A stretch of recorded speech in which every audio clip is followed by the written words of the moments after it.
जायसी चेत् कर्मणस्ते मता बुद्धिर्जनार्दन तत्किं कर्मणि घोरे मां नियोजयसि केशव।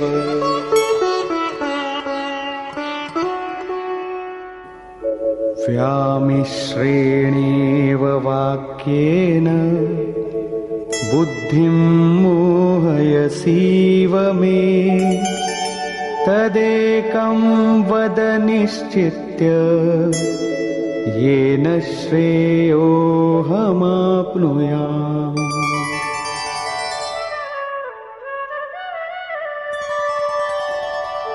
लोकेऽस्मिन् द्विविधा निष्ठा पुरा प्रोक्ता मया नघ ज्ञानयोगेन सांख्यानां कर्मयोगेन योगिनाम्।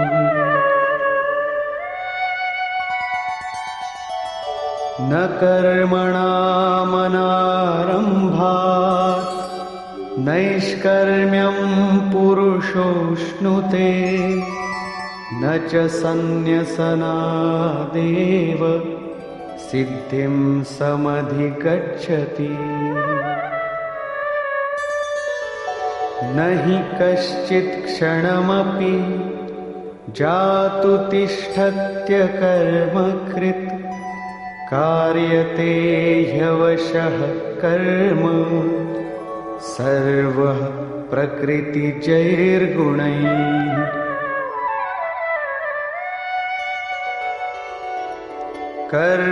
कर्मेन्द्रियाणि संयम्य य आस्ते मनसा स्मरन् इन्द्रियार्थान् विमूढात्मा मिथ्याचार स उच्यते। यस्त्विन्द्रियाणि मनसा नियम्यारभतेऽर्जुन कर्मेन्द्रियैः कर्मयोगम् असक्तः स विशिष्यते। नियतं कुरु कर्म त्वं कर्मजायो ह्यकर्मणः शरीरयात्रापि च ते न प्रसिद्ध्येद कर्मणः। यज्ञार्थात् कर्मणोऽन्यत्र लोकोऽयं कर्मबन्धनः तदर्थं कर्म कौन्तेय मुक्तसङ्गः समाचर।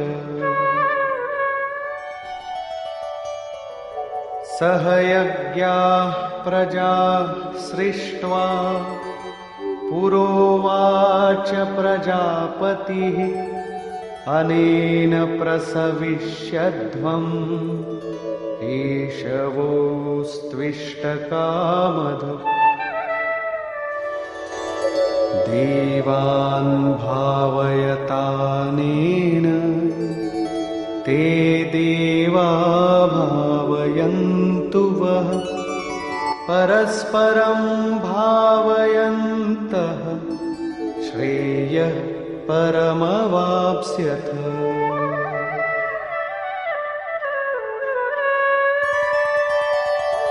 इष्टान् भोगान् हि वो देवा दास्यन्ते यज्ञभाविताः तैर्दत्तानप्रदायैभ्यो यो भुङ्क्तेस्तेन एव सः। यज्ञशिष्टाशिनः सन्तो मुच्यन्ते सर्वकिल्बिषैः भुञ्जते ते त्वघं पापा ये पचन्त्यात्मकारणात्। अन्नाद्भवन्ति भूतानि पर्जन्यादन्नसम्भवः यज्ञाद्भवति पर्जन्यो यज्ञः कर्मसमुद्भवः कर्म ब्रह्मोद्भवं विद्धि ब्रह्माक्षरसमुद्भवम् तस्मात् सर्वगतं ब्रह्म नित्यं यज्ञे प्रतिष्ठितम् एवं प्रवर्तितं चक्रं नानुवर्तयति हयः अघायुरिन्द्रियारामो मोघं पार्थ स जीवति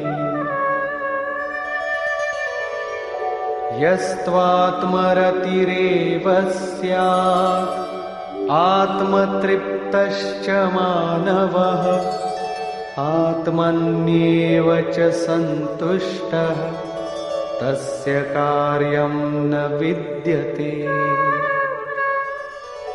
नैव तस्य कृतेनार्थो नाकृतेनेह कश्चन न चास्य सर्वभूतेषु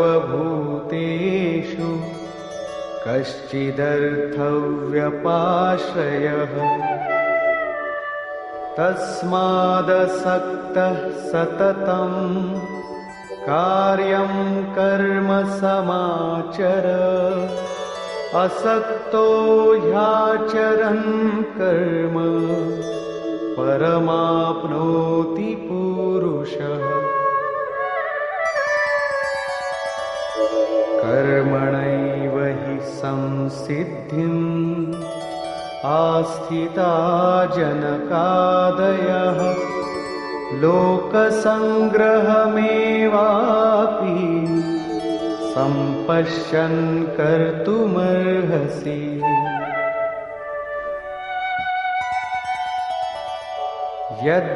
यद्यदाचरति श्रेष्ठः तत्तदेवेतरो जनः स यत्प्रमाणं कुरुते लोकस्तदनुवर्तते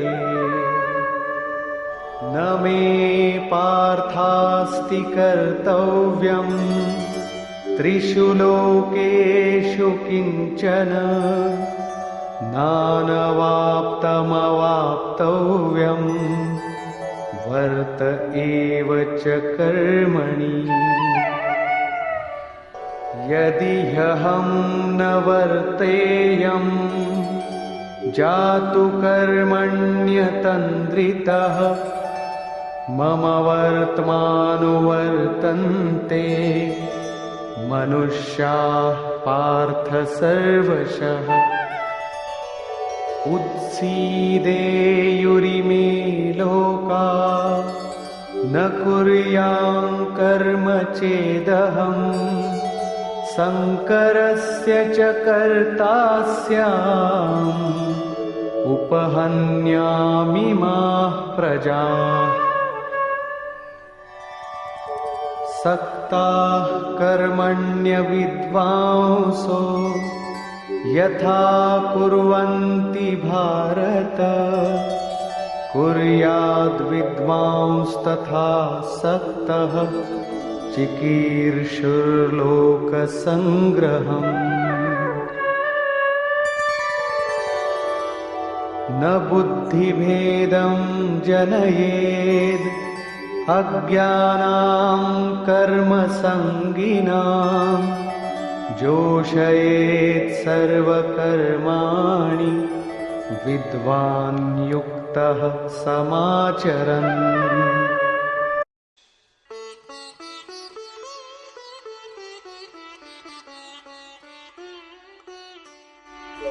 जायसी चेत् कर्मणस्ते मता बुद्धिर्जनार्दन तत्किं कर्मणि घोरे मां नियोजयसि केशव।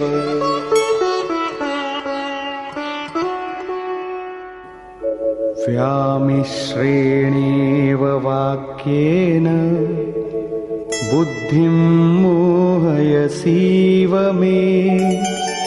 तदेकं वद निश्चित्य येन श्रेयोऽहमाप्नुयाम्।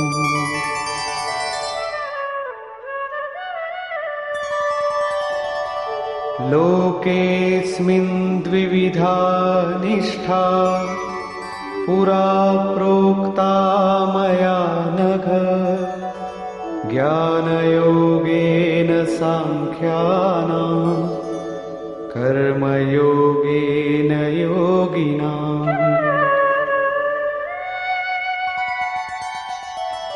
न कर्मणामनारम्भात् नैष्कर्म्यं पुरुषोऽश्नुते।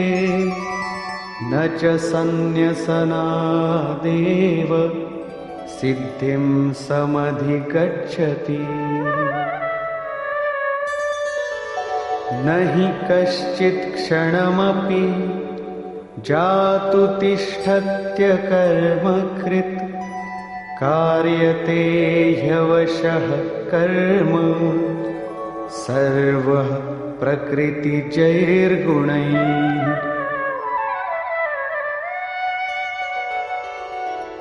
कर्मेन्द्रियाणि संयम्य य आस्ते मनसा स्मरन्। इन्द्रियार्थान् विमूढात्मा मिथ्याचार स उच्यते। यस्त्विन्द्रियाणि मनसा नियम्यारभतेऽर्जुन। कर्मेन्द्रियैः कर्मयोगम् असक्तः स विशिष्यते। नियतं कुरु कर्म त्वं कर्मजायो ह्यकर्मणः। शरीरयात्रापि च ते न प्रसिद्ध्येद कर्मणः।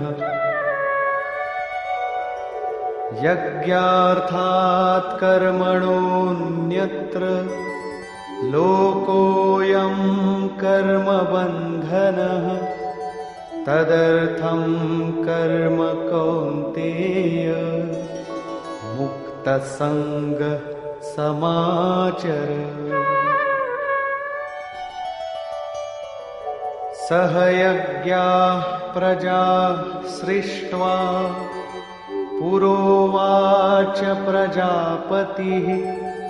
अनेन प्रसविष्यध्वम् एषवोऽस्त्विष्टकामधुक्।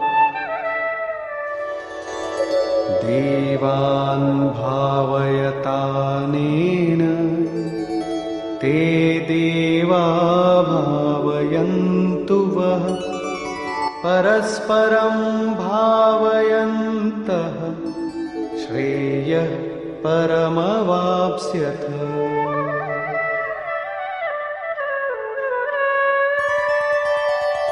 इष्टान् भोगान् हि वो देवा दास्यन्ते यज्ञभाविताः। तैर्दत्तानप्रदायैभ्यो यो भुङ्क्तेस्तेन एव सः। यज्ञशिष्टाशिनः सन्तो मुच्यन्ते सर्वकिल्बिषैः। भुञ्जते ते त्वघं पापा ये पचन्त्यात्मकारणात्।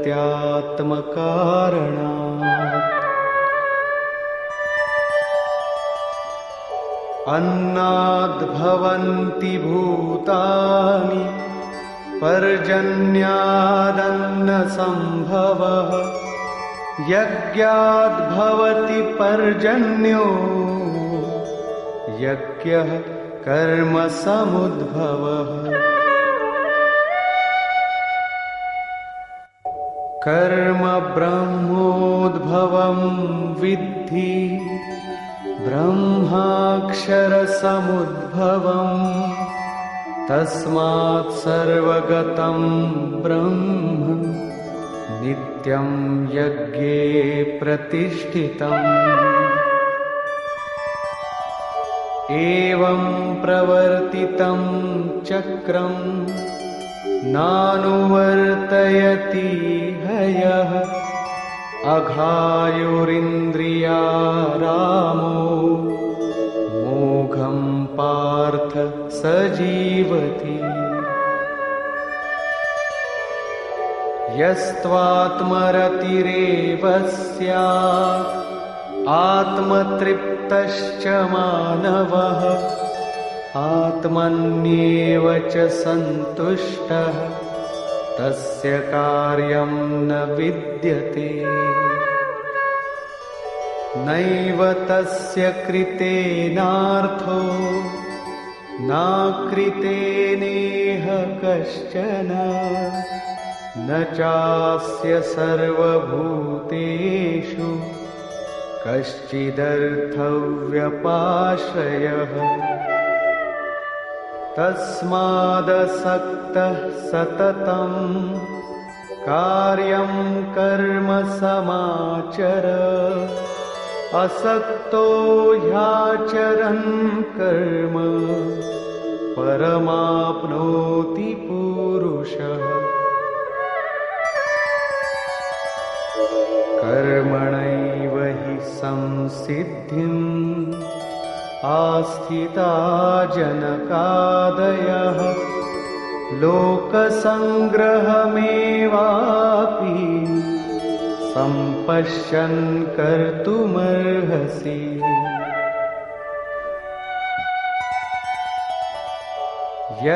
यद्यदाचरति श्रेष्ठः तत्तदेवेतरो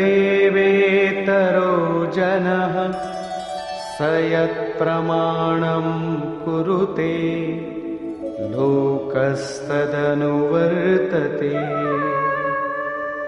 न मे पार्थास्ति कर्तव्यं त्रिषु लोकेषु किञ्चन नानवाप्तमवाप्तव्यं वर्त एव च कर्मणि यदि ह्यहं न वर्तेयं जातु कर्मण्यतन्द्रितः मम वर्त्मानुवर्तन्ते मनुष्याः पार्थ सर्वशः उत्सीदेयुरिमे लोका न कुर्यां कर्म चेदहम् संकरस्य च कर्ता स्याम् उपहन्यामिमाः प्रजाः सक्ताः कर्मण्यविद्वांसो यथा कुर्वन्ति भारत कुर्याद्विद्वांस्तथा सक्तः चिकीर्षुर्लोकसङ्ग्रहम् न बुद्धिभेदं जनयेद् अज्ञानां कर्मसङ्गिनां जोषयेत् सर्वकर्माणि विद्वान् युक्तः समाचरन्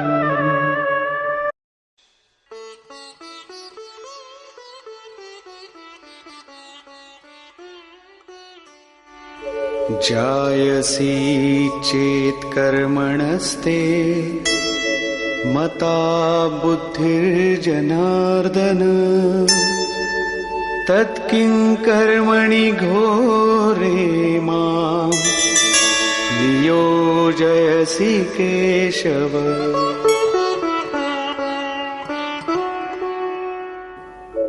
व्यामिश्रेणेव वाक्येन बुद्धिं मोहयसीव मे। तदेकं वद निश्चित्य येन श्रेयोऽहमाप्नुयाम्।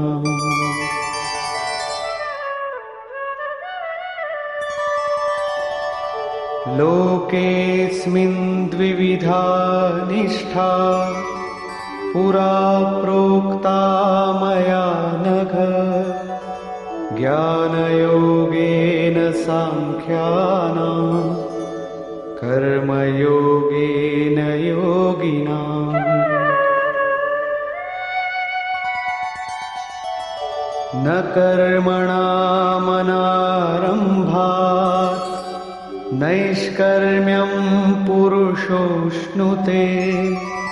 न च सन्न्यसनादेव सिद्धिं समधिगच्छति।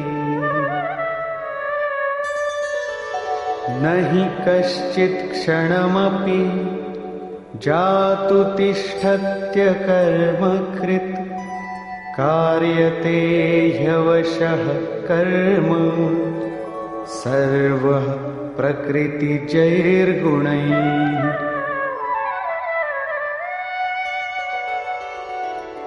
कर्मेन्द्रियाणि संयम्य य आस्ते मनसा स्मरन्।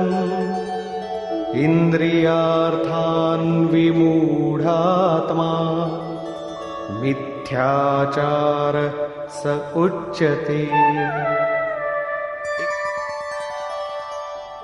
यस्त्विन्द्रियाणि मनसा नियम्यारभतेऽर्जुन। कर्मेन्द्रियैः कर्मयोगम् असक्तः स विशिष्यते। नियतं कुरु कर्म त्वं कर्मजायो ह्यकर्मणः। शरीरयात्रापि च ते न प्रसिद्ध्येद कर्मणः। यज्ञार्थात् कर्मणोऽन्यत्र लोकोऽयं कर्मबन्धनः। तदर्थं कर्म कौन्तेय मुक्तसङ्गः समाचर। सह यज्ञाः प्रजा सृष्ट्वा पुरोवाच प्रजापतिः। अनेन प्रसविष्यध्वम् एषवोऽस्त्विष्टकामधुक्। देवान् भावयतानेन ते देवा भावयन्तु वः। परस्परं भावयन्तः श्रेयः परमवाप्स्यथ।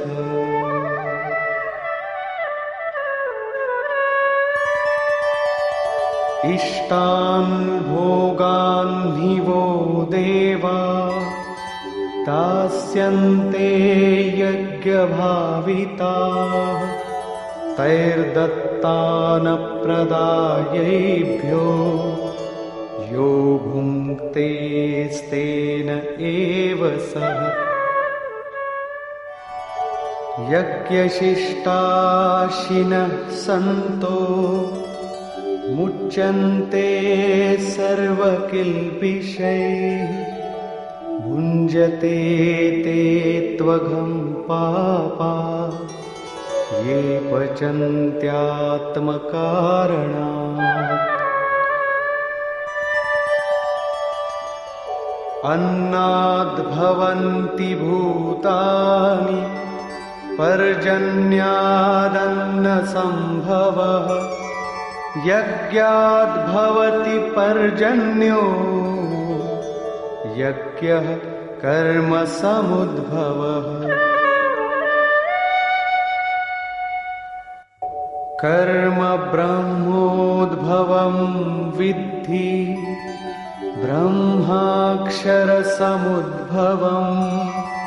तस्मात् सर्वगतं ब्रह्म नित्यं यज्ञे प्रतिष्ठितम्। एवं प्रवर्तितं चक्रं नानुवर्तयति हयः। अघायुरिन्द्रियारामो मोघं पार्थ स जीवति। यस्त्वात्मरतिरेव स्यात् आत्मतृप्तश्च मानवः। आत्मन्येव च सन्तुष्टः तस्य कार्यं न विद्यते। नैव तस्य कृतेनार्थो नाकृतेनेह कश्चन। न चास्य सर्वभूतेषु कश्चिदर्थव्यपाश्रयः। तस्मादसक्तः सततं कार्यं कर्म समाचर। असक्तो ह्याचरन् कर्म परमाप्नोति पुरुषः। कर्मणैव हि संसिद्धिम् आस्थिता जनकादयः। लोकसङ्ग्रहमेवापि सम्पश्यन् कर्तुमर्हसि।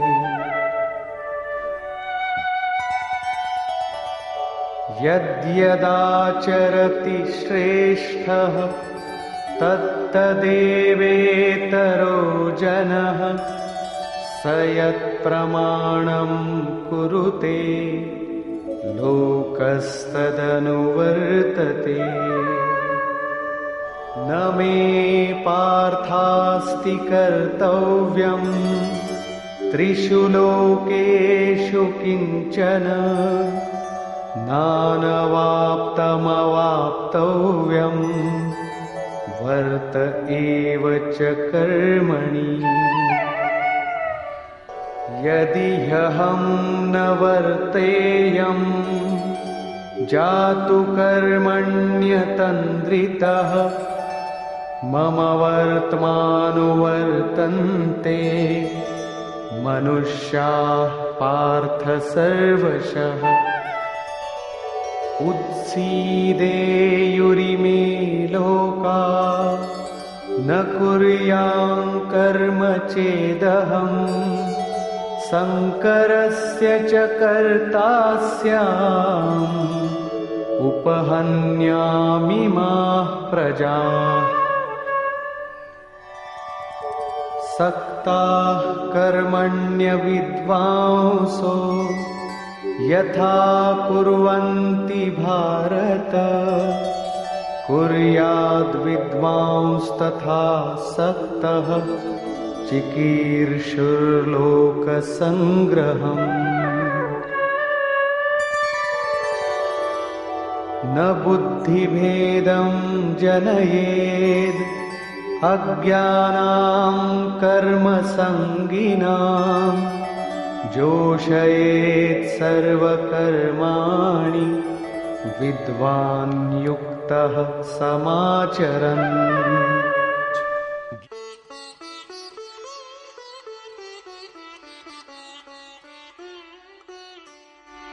जायसी चेत् कर्मणस्ते मता बुद्धिर्जनार्दन। तत्किं कर्मणि घोरे मां नियोजयसि केशव।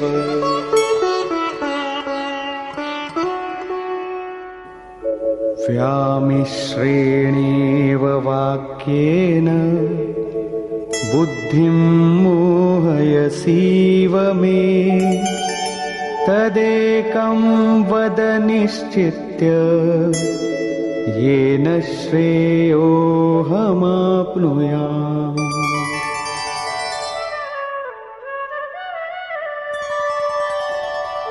लोकेऽस्मिन् द्विविधा निष्ठा पुरा प्रोक्ता मया नघ ज्ञानयोगेन सांख्यानां कर्मयोगेन योगिनाम्।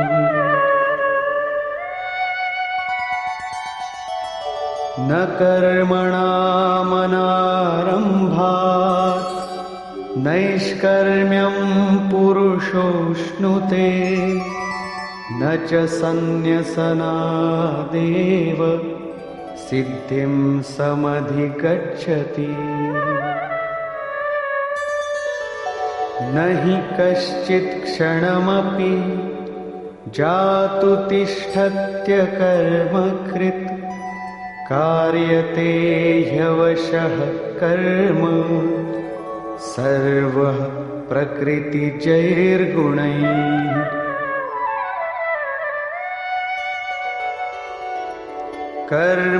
कर्मेन्द्रियाणि संयम्य य आस्ते मनसा स्मरन् इन्द्रियार्थान् विमूढात्मा मिथ्याचार स उच्यते।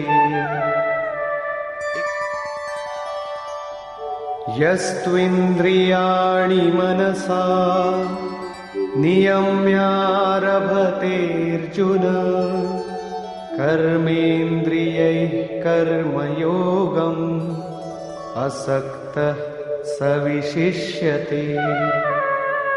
नियतं कुरु कर्म त्वं कर्मजायो ह्यकर्मणः शरीरयात्रापि च ते न प्रसिद्ध्येद कर्मणः। यज्ञार्थात् कर्मणोऽन्यत्र लोकोऽयं कर्मबन्धनः तदर्थं कर्म कौन्तेय मुक्तसङ्गः समाचर। सह यज्ञाः प्रजा सृष्ट्वा पुरोवाच प्रजापतिः अनेन प्रसविष्यध्वम् एषवोस्त्विष्टकामधुक्। देवान् भावयतानेन ते देवा भावयन्तु वः परस्परं भावयन्तः श्रेयः परमवाप्स्यथ।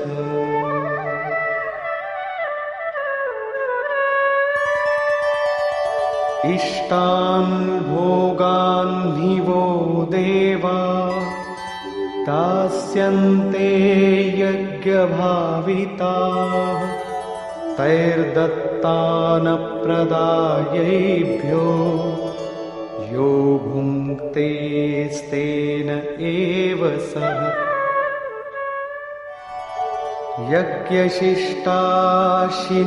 सन्तो मुच्यन्ते सर्वकिल्बिषैः भुञ्जते ते त्वघं पापा ये पचन्त्यात्मकारणात्।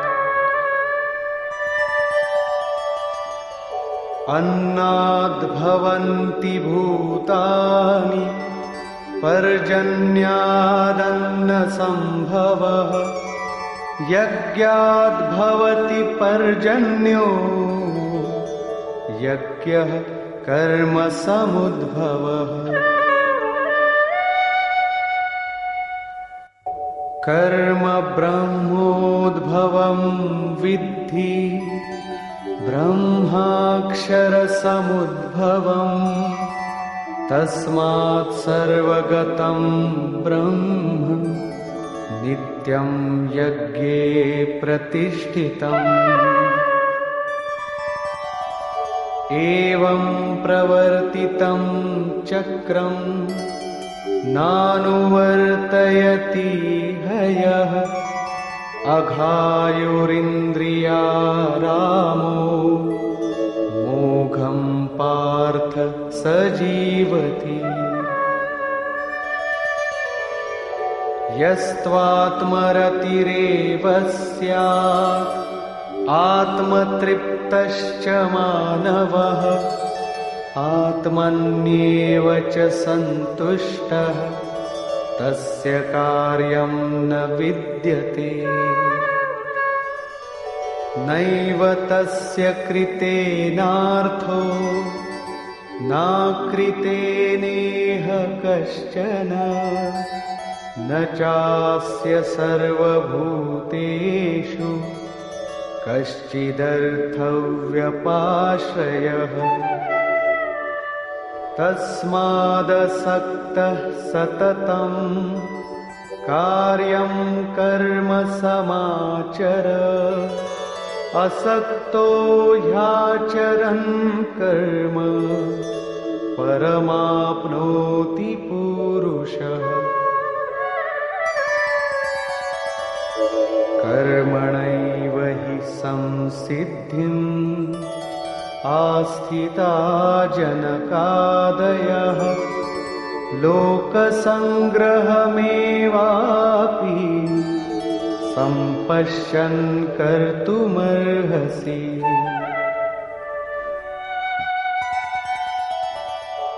यद्यदाचरति श्रेष्ठः तत्तदेवेतरो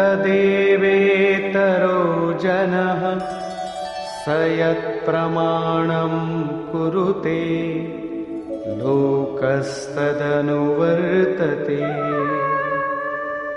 न मे पार्थास्ति कर्तव्यं त्रिषु लोकेषु किंचन नानवाप्तमवाप्तव्यं वर्त एव च कर्मणि। यदि ह्यहं न वर्तेयं जातु कर्मण्यतन्द्रितः मम वर्त्मानुवर्तन्ते मनुष्याः पार्थ सर्वशः। उत्सीदेयुरिमे लोका न कुर्यां कर्म चेदहम् संकरस्य च कर्ता स्याम् उपहन्यामिमाः प्रजाः। सक्ताः कर्मण्यविद्वांसो यथा कुर्वन्ति भारत कुर्याद्विद्वांस्तथा सक्तः चिकीर्षुर्लोकसङ्ग्रहम्। न बुद्धिभेदं जनयेद् अज्ञानां कर्मसङ्गिनां जोषयेत् सर्वकर्माणि विद्वान् युक्तः समाचरन्।